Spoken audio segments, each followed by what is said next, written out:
I never desired their acceptance. I persuaded myself of that anyway as I stood looking out at the city lights from my penthouse office. My younger sister sent me the email that had just shown on my screen. Both parents are having difficulties. They require assistance with their mortgage. Anything would be helpful, even though you probably can't afford much. I laughed resentfully. If only they were aware. My father's face flushed red with anger 10 years ago, when I was 18, standing in our small living room at the art school. Do you wish to spend your entire life in an art school? Like it was toxic, he waved my acceptance letter. Sarah, you weren't brought up to be this stupid. My mom folded her hands in her lap and sat calmly on the couch. In these situations, Mom always remained silent, allowing my father's rage to permeate the space as she withdrew within herself. Even though my voice was shaking, I said confidently, I got a scholarship. And I had enough saved up, from my side gigs, to make up the difference. Absurd. The letter was crushed by my father. You, like your sister, are attending business school. The conversation is over. But it wasn't the end for once in my life. I refused to back down. No. Everything changed with just one word. My dad's face turned purple instead of red. Then leave. Go ahead and make it yourself if you believe you are intelligent enough to do so. However, don't give up easily when you don't succeed. That evening, with trembling hands but a resolute attitude, I packed my luggage. Malene, my sister, observed from her doorway, her eyes wide with a mix of fascination and terror. You're actually going to leave. As I crammed clothes into my duffel bag, I muttered, I must. I cannot live another person's life. Life no longer. I was zipping up my luggage when my mother walked in my doorway. I briefly believed that she might intervene and challenge my father. She pushed an envelope into my palm instead.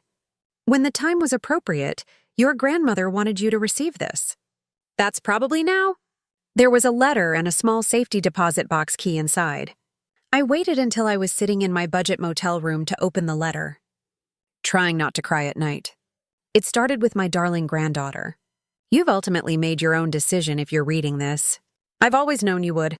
The enclosed key is for First National Bank, Box 247. Everything you need to begin your trip is inside. Recall that producing beauty is only one aspect of true art. It's about finding worth where others don't. Grandma Rose, love. My fingers were shaking when I opened the safety deposit box the following morning. It included some papers, another letter, and what appeared to be a collection of old jewelry. The note clarified that these artifacts belonged to my grandmother. In the 1920s, she collected art.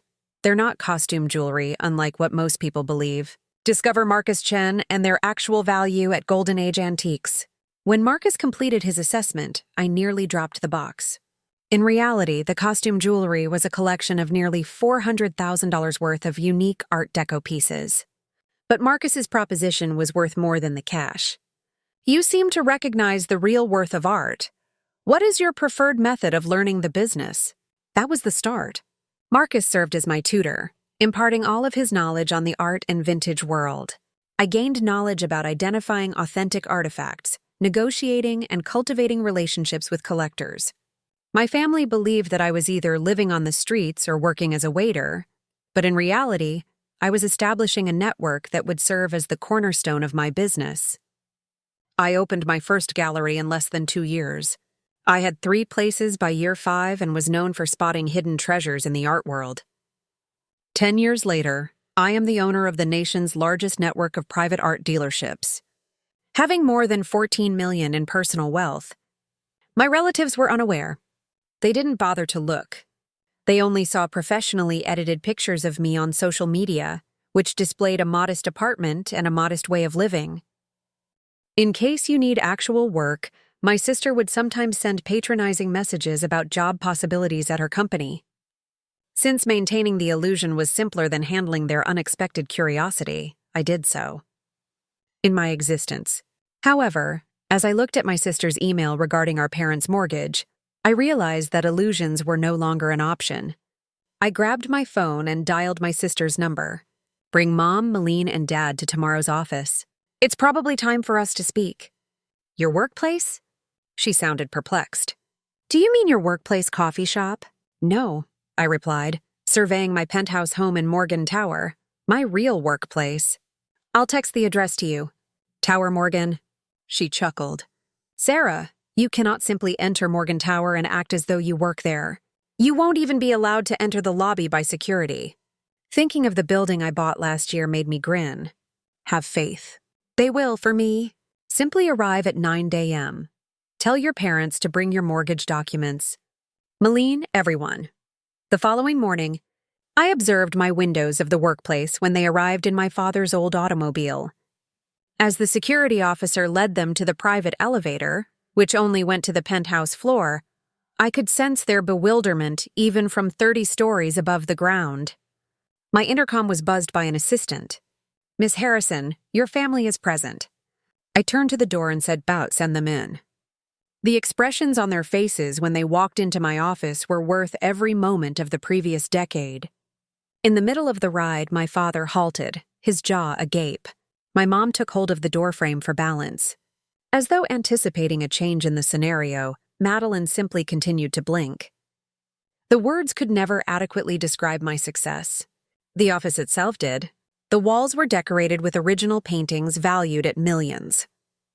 Museum curators would be moved by the restored Art Deco masterpiece that was my desk. Additionally, the city stretched out below us like a kingdom I had subtly conquered, with windows extending from floor to ceiling. Sarah. The sound of my mother's voice was hardly audible. What is this? Calmly, I responded. This is my office. Harrison Fine Arts and Acquisitions welcomes you.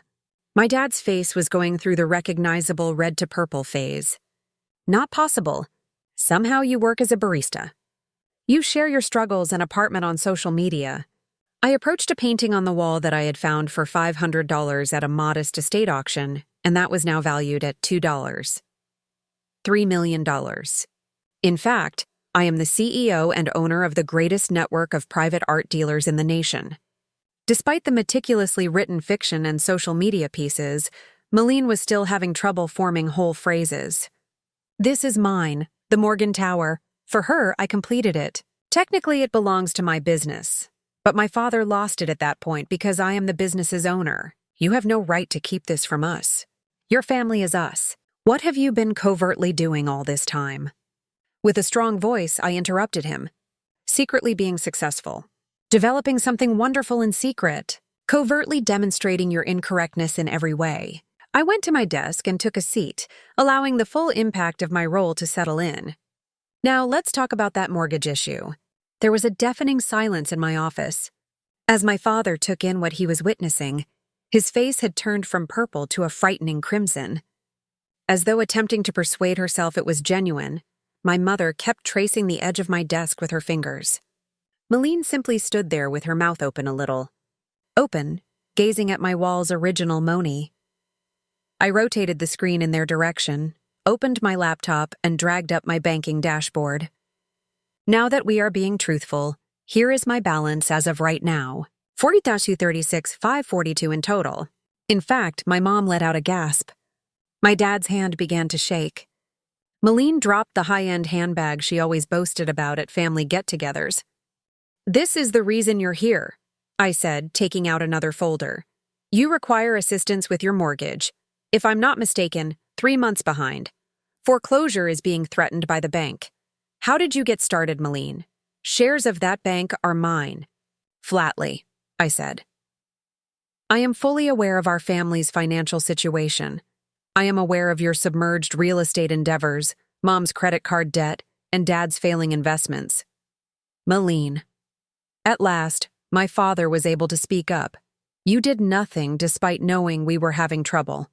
Your own household. I put both hands on my desk and gently got to my feet. Do you recall when you threw me out? When you fail, don't come crashing back. You said exactly that, didn't you? That was not the same. He sputtered. We were attempting to keep you from committing a grave error. No, I answered firmly. You were attempting to manipulate me. There is a distinction. When they weren't looking, I went to the window and gazed out upon the city I had taken over. I started this business from scratch and worked on it for 10 years. No support, encouragement, or assistance from my family. Just perseverance, hard effort, and the present Grandma Rose gave me. My mom's head jerked upward. What did she do, Rose? She had faith in me. I interrupted her. What none of you could see, she saw. That I had something worthwhile to believe in. She provided me with the means to begin my adventure, but I am the one who created this empire. I looked back at them. I heard your subtle insults at every family get-together and Christmas dinner. I'm still employed at the small art store. When will you actually get a job, Sarah? You, Sarah, could always come work for my company. Someone has to take care of the mailroom. At the last one, Madeline was gracious enough to blush. At our most recent Christmas, it had been her favorite joke. Dinner. I went on. Now you need my help. All of a sudden, I am worthy of recognition. I'm now good enough to join this family now that you've seen my bank balance. My father straightened up, assuming the demeanor of a businessman. Later, we can talk about the past. As your family, we must discuss the mortgage at this time. Stop immediately. There. I extended my hand. I'll show you something. The big screen on the wall came to life when I pushed a button on my desk. Financial records showed up. Investment portfolios, property deeds, and bank statements. I mentioned all of this. Every debt, investment failure, and financial error. Exactly $2,400,000 is required in total to settle everything and put this family back on stable ground. Hope filled my father's eyes. Madeline's smile began. Across the desk, my mother grabbed for my hand. I withdrew my hand. That sum is saved in a different account of mine. Actually, I've had it put aside for years. I washed every time you had a difficult time or almost lost the house. And waited. I was curious if any of you would ever attempt to make things better on your own. However, you never did, I went on. Rather, you removed more. Loans. The house was reorganized by you. Friends gave you a loan. Except for acknowledging that you needed to change, you accomplished everything. I took a seat at my desk once more. This is what is going to occur. I'll pay off all of my debt. I'll keep the house intact. To make sure this family never has to deal with financial difficulties again, I will even establish a trust fund. They all began talking at once, but I raised my hand once more. But, I stated firmly, there are conditions. Dad will retire first. No more investments that carry danger. Give up attempting to prove yourself. Second, Malene will return to school and shut down her failed real estate company. Before your father forced you into business, I know you always wanted to be a teacher. Malene's gaze expanded. The only person who recalled her initial dream was me. Third, I added, Mom will at last open the little bookshop she's always wanted. I will supply the initial funding. My mother began to sob silently. 30 years ago, she had abandoned that dream to help her father pursue his business goals. Lastly, I give them each a direct glance. Every week we will have family. We all went to treatment sessions. Because I'm sick of acting like money is the only issue we have, my mother placed a touch on my father's arm as he began to protest. We will, she said, gently. Everything. After giving a nod, I hit another button on my desk. My helper came in with a pile of papers. Everything is made of these papers. Official, I clarified. The requirements, the trust fund, the debt clearance, everything. Read them carefully when you get home. Sign them and return them tomorrow if you agree. I added one more thing as they got up to go, still appearing shell-shocked. And when you mentioned 10 years ago that I would crawl back after I failed, Dad stared at me with a look of remorse and guilt on his face. Silently, I said, I never failed. Without you, I would have achieved nothing. Clinging to the papers like lifelines, they quietly walked out of my office. I observed them get into their car and leave via my window. My AT cup was brought in by the helper. She was always aware of my needs. Are you okay? She inquired softly. I reflected on the last 10 years, the sleepless nights, the lonely holidays, and the hard job. However, I also reflected on the woman I had become, the strength I had discovered, and the confidence I had gained. "Yes," I replied with a small smile. "I believe I am at last."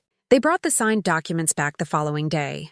We started the process of reconstructing our family as well as their finances. It wasn't simple. Years of hurt and bitterness don't go away quickly. However, we began to recover gradually. I never would have imagined hearing my father apologize. My mom started her own bookshop, which became a well-liked landmark in the area. Malene returned to school and is currently an elementary school art teacher. She has never been more content. In my case, I continued to expand my empire, but now I do so in a public manner. No more hiding. I will no longer pretend to be someone I am not. Because making other people feel inferior isn't always the best kind of retaliation. It demonstrates to them your ability to grow without their consent. As a reminder of the beginning, my grandmother's antique jewelry box now rests on my desk. There is still one item inside that I haven't sold, a plain gold locket with her photo. I open it on bad days and think of what she said. Beauty is only one aspect of true art. It's about finding worth where others don't. She was correct. Additionally, your own value can occasionally be the most valuable thing you can find.